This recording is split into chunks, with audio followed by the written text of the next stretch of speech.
Okay, so let's talk about one of the most significant events in Earth's history, the Great Oxidation Event. This event totally changed Earth forever. And while it's not as well known as, say, the extinction of the dinosaurs, this one might have been more impactful in terms of setting the stage for the world we live in today. So let's talk about what it was, how it happened, and why it matters. So, the Great Oxidation Event is also known as the oxygen catastrophe or the oxygen revolution. But they all refer to the same thing, which is when oxygen started appearing in our atmosphere and really changed things. It's called a catastrophe because it was a pretty bad deal for a lot of living things at the time. But it was also the start of some pretty great stuff, too. So it's hard to say it was all bad.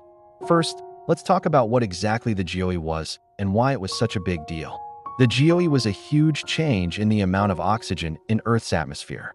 Prior to the GOE, our planet had a very low amount of free oxygen in the atmosphere.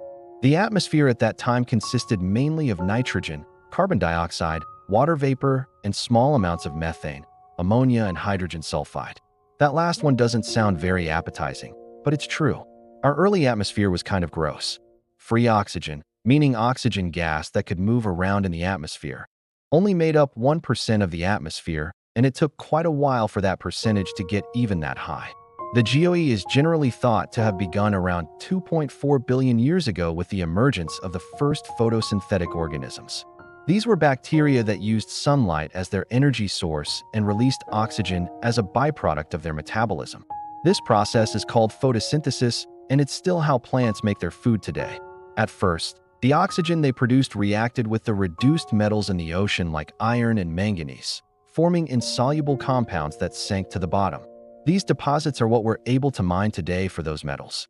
As more and more photosynthesizers churned out oxygen, the oceans became saturated with oxygen and it started accumulating in the atmosphere. By about 2.2 billion years ago, the oxygen level in the atmosphere was high enough to reach the UOP, the upper ocean parameter, where liquid water can exist in equilibrium with ice and rock. Scientists think this UOP level of oxygen was around 10% of the present atmospheric level, or roughly between 10 and 20 parts per million. We know this because there are ancient rocks that preserve evidence of that oxygen level in their chemical makeup. But here's the kicker. Scientists are still debating whether or not there was an abrupt increase in oxygen levels during the GOE, or if it was a gradual change. Some researchers argue for a more sudden rise in oxygen levels based on geological evidence like black shales and banded iron formations. Black shales are fine-grained rocks rich in organic matter. They form in low-oxygen environments like the deep ocean. Banded iron formations are made of alternating light and dark-colored layers of iron-rich rocks. They formed from the oxidation of iron by rising oxygen levels in the water.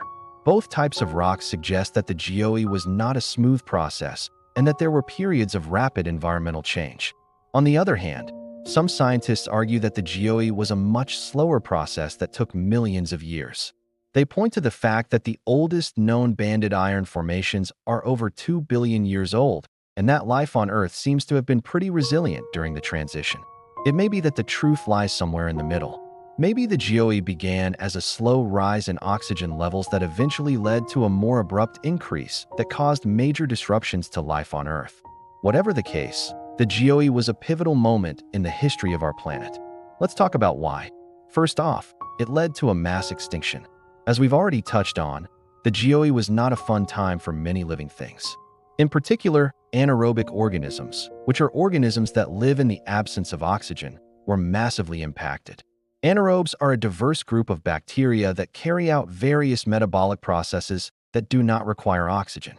Before the GOE, they were the dominant form of life on Earth.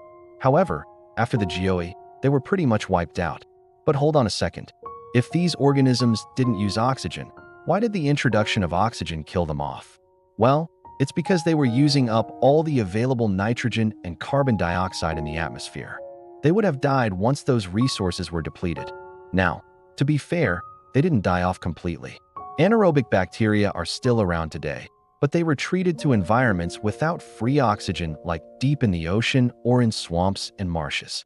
The vast majority of them lived in the surface waters of the oceans, where they carried out processes like nitrogen fixation, the conversion of atmospheric nitrogen gas into forms that can be used by other organisms. When the GOE hit and the oxygen levels rose, these anaerobes had to retreat into deeper waters. This major shift in the global ecosystem paved the way for aerobic organisms, which are organisms that use oxygen for respiration to thrive. Aerobic respiration allows for much more efficient energy production than anaerobic respiration. This means that aerobic organisms were better adapted for life on land and in the open ocean where oxygen was available. One example is the cyanobacteria, a group of photosynthetic bacteria that flourished during the GOE. They were some of the first organisms to evolve the ability to carry out aerobic respiration. The Great Oxidation Event also had a profound impact on the crust and oceans of Earth. As we mentioned before, the rising oxygen levels led to the formation of iron deposits in the ocean and on land. These deposits are some of the oldest known mineral deposits on Earth, and they provide evidence of the dramatic changes that were taking place during this time. For example, the banded iron formations that formed during the GOE are some of the most extensive and well-studied deposits of iron ore on Earth. They are found all over the world, and they represent a snapshot of the changing conditions in the oceans during this time. The BFs are made up of alternating light and dark-colored layers of iron-rich rocks. The light layers are rich in chert, a type of quartz-rich rock, while the dark layers are rich in magnetite, a form of iron oxide. These layers formed as a result of fluctuations in the oxygen level in the oceans. When oxygen levels were high, iron oxide precipitated out of the water and formed the dark-colored layers. When oxygen levels were lower, chert precipitated out of the water and formed the light-colored layers. These iron deposits not only provide a record of the changing conditions in the oceans, but they also played a role in shaping the Earth's crust. Over time, the iron-rich rocks were eroded and transported to new locations where they were deposited as new layers of rock. This process helped to create some of the oldest known mountain chains on Earth, such as the Barberton Greenstone Belt in South Africa. So to summarize, the GOE was a period of major environmental change on Earth. It marked the first appearance of oxygen in the atmosphere, which led to a massive extinction of anaerobic organisms. It also changed the composition of the crust and oceans. The GOE set the stage for the evolution of more complex organisms, including eukaryotes, which are organisms whose cells have a nucleus, and other membrane-bound organelles. Eukaryotes first appeared in the fossil record around 1.8 billion years ago, shortly after the GOE. Animals, which are multicellular eukaryotic organisms, did not appear until much later, around 600 million years ago. But their evolution was likely made possible by the changes that occurred during the GOE. One of the challenges in studying the GOE is that there is limited evidence of it in the fossil record. This is because most fossils form in the presence of oxygen, which was not present in significant amounts until after the GOE. However, there is evidence of the GOE in the geologic record. For example, the banded iron formations that formed during the GOE contain a wealth of information about the changing conditions in the oceans. By studying these formations, geologists and paleontologists can learn more about the GOE and its impact on life on Earth. Overall, the GOE was a truly remarkable event in Earth's history.